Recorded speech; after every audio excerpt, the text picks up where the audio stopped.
If it fits in your mouth, it's food. Tuesday, I bring something to the clinic I've never brought before. Something that means I need to leave the top of my backpack unzipped. Instead of swinging it to my shoulders, I carry it gingerly in my arms. Jason is already there when I arrive, his wheelchair parked next to my usual spot on the couch. Hi. I sit beside him, arranging my backpack on my lap. Thanks for the carrots. Did guinea pigs like? They thought they were awesome. In fact, I pull my backpack zipper all the way down. A furry, eager face pops out. What's up? And more, what's the point? What's for lunch? Pellets? Carrots? Ooh, is that carpeting down there? This is Nutmeg, I say, cradling her against my chest. She says thanks for the carrots. Nutmeg has chocolate brown rolls of fur, glossy black eyes, and a friendly personality.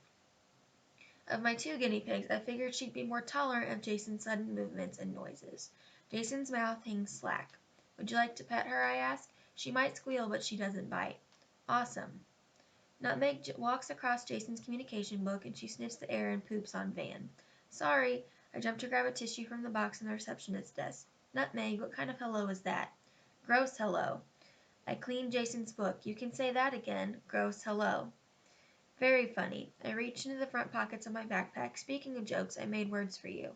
When I look up, Jason is stroking Nutmeg's back with his fingertips. I can see by the clench of Jason's jaw just how hard he's struggling to control his movement to not frighten her. When he brings his hand away, he's trembling. I pretend not to notice, afraid it'll embarrass him. This first card is joke. I thought you could use this word when you were telling a joke or being sarcastic to make sure other people know you're kidding. Like word. And this is whatever. I lean over to whisper, it's good for annoying your mother, at least it has effect on mine.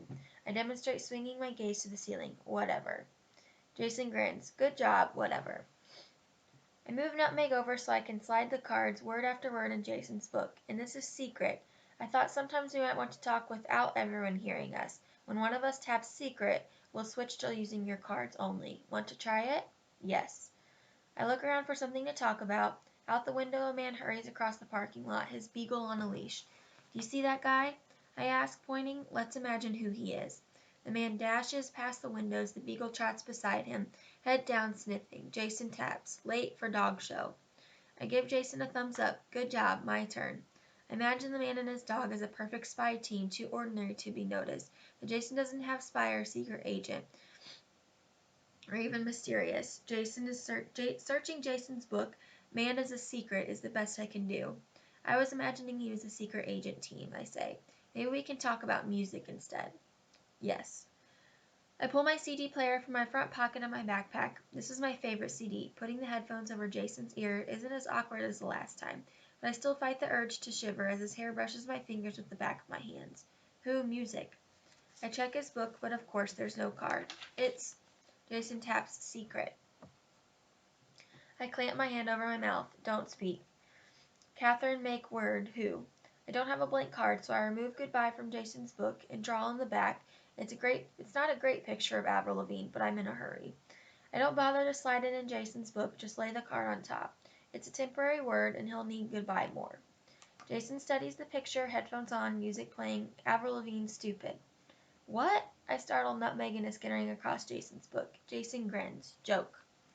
I dip my head into the best imitation of Mom's nonsense look. You think you're funny, don't you? I lift one side of the headphones so he'll hear me better. My next card is going to say, you big jerk. Secret. I spoke again. I bite my tongue to keep from using it and scan my word choices, lifting Nutmeg to see what she's sitting on. Jason taps. Like Avril Lavigne. Me too is all I can find to say. Hi, Jason. Jason scowls as I take the headphones off of his ears. Speech woman yell all the time, he taps. I can't talk, but I hear fine.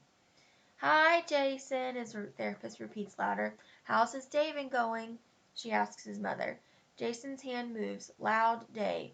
What a sweet little animal, the speech therapist says, but what is it doing? I glance at Nutmeg, busy chewing the edge of goodbye. I lunge for her. I'm sorry, Jason. He smiles. Goodbye, guinea pig. Watching his therapist push Jason's chair down the hallway, I hold Nutmeg against my chest, stroking her back with my fingertips. Can we stop at the mall on the way home? I ask Mom. I need cardstock and a paper cutter. Jason needs so many words. Sometimes people laugh when they like you, but sometimes they laugh to hurt you. On the ride home from the mall, Mom says, I can't believe Nutmeg ate Jason's card. I laugh with her, stroking Nutmeg huddled against my stomach. She loves paper almost as much as she loves carrots. I rub Nutmeg under her chin, right where she likes it best. She hates the rumbling of the car, and only my touch stops her from shaking. I peek into the bag at my feet, a paper cutter, white cardstock, a tiny tin of 48 colored pencils, 12 more than I have set. Thanks for the new colored pencils. You're welcome, Mom says. I've been seeing you've been making words for Jason lately, and you've been busy babysitting a lot. I can't wait to get home and see all these colors on the page. Aquamarine, magenta, lime peel, peacock blue, and the others. And I won't have to limit using my crimson and indigo pencils anymore. Now I have brand new long ones. Wouldn't you like to sign up for an art class? Mom says. I hate seeing you spend your whole summer doing nothing. I met her gaze in the rearview mirror. I'm doing things. Mrs. Dessaint tells me that there's still time to register for yoga. Wouldn't that be fun? Or one of the bus trips? I'll think about it. Leaning my head against the side of the open car window, I pull in a long breath of warm clam flats. The tide is out, almost to the inner islands. A lone man is digging clams. Far away he looks like a doll bent over his rake, a bucket at his feet. Besides me, David is asleep, his head dropped over to his shoulder as if he's trying to cover one ear. He gasps a tiny sound, wrinkling his nose, and I wonder if it's the clam flats he's smelling, or if he's dreaming. But I don't even know if David does dream. He's never told me. David's asleep, I say. Mom glances in the rearview mirror, and her cheeks lift to a smile. Stephanie must have tired him out. Almost home, I see Ryan playing basketball with Christy in her driveway. She waves, but that doesn't untie the knot in my stomach.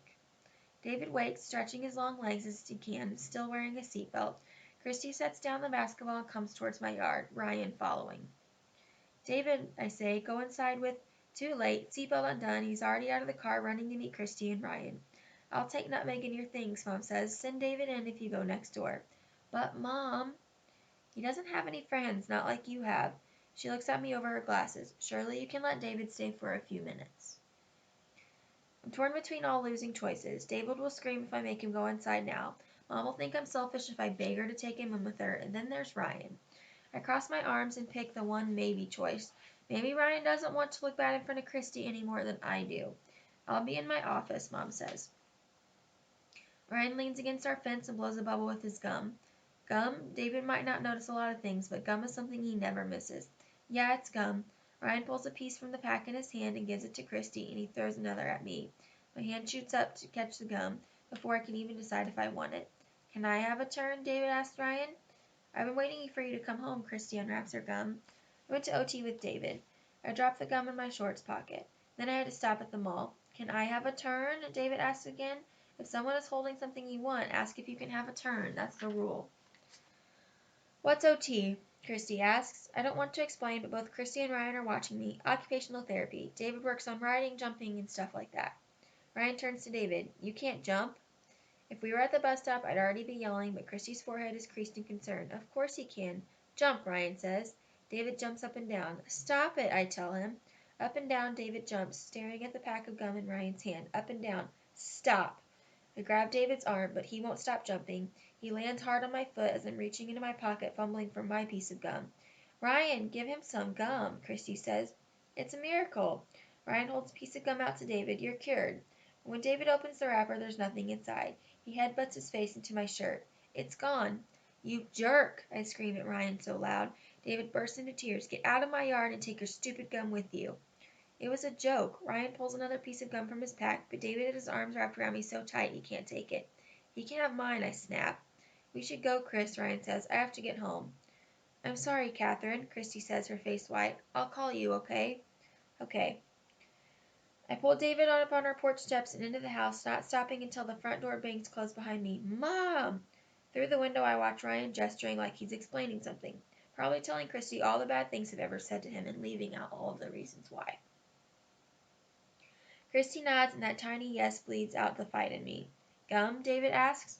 I study the top of his head. How can his outside look so normal, but his inside be so broken? Like an apple, red perfect on the outside, but mushy brown at the first bite. Can I have a turn? I pull all the gum out of my pocket and put it in perfect on David's head. He takes it off his hair. I watch him unwrap it and stuff the gum in his mouth, dropping the wrapper on the floor. Trash goes in the garbage can, I say. That's the rule. I'm sorry, Frog.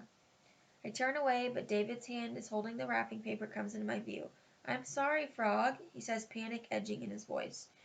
David gets scared when people don't answer him, and the first tiny pinpricks poke me, little guilty jabs whispering, he's doing the best he can. And I brace myself for the kaboom sure to follow. The full guilt avalanche thundering down the mountainside, sweeping away houses, knocking me flat. I take the wrapper. Okay, Toad. Catherine, Mom says he needs to speak on his own words, but he won't if you keep encouraging him to echo. Unfairness punches me in the stomach. You let him ruin everything, I say. It's always about him. He needs more from me. Stop overreacting. I run to my room, slamming my bedroom door so hard Nutmeg and Cinnamon dart to the far corner of their cage. Grabbing my sketchbook, I flip to a blank page and write the words bearing down so hard the letters cut into the page. Unfair, cruel, hate, ruined, murky, teased, embarrassed. My hands tremble as I write. They shake so much it doesn't look like my handwriting. I try to rob the words of their weight by concentrating on the letters. A nice sharp T, round O, torn. But I'm not fooling myself. I know the powers these words hold, and I drop my forehead on my arms. My door creaks heavy, but my head is too heavy to lift. Go away, I say. A cassette comes into the dark space between my arm and face. I'm sorry, Frog, David says. I do what will send him away. Around and around I spin the cassette on my fingers. David leans against my arm. I wish it had been Christy without Ryan, I say. Everything would have been different. Or if Mom hadn't... You fixed it, David says. I look down. The tape is wound tight again. As it plays, I watch David's lip mouth the words. Every pause, every word, perfectly in time with Arnold Lobel's voice. His fingers flick like blades of grass, shivered by the wind, fluttering their own silent dance. Who are you, I ask. I'm David, he says.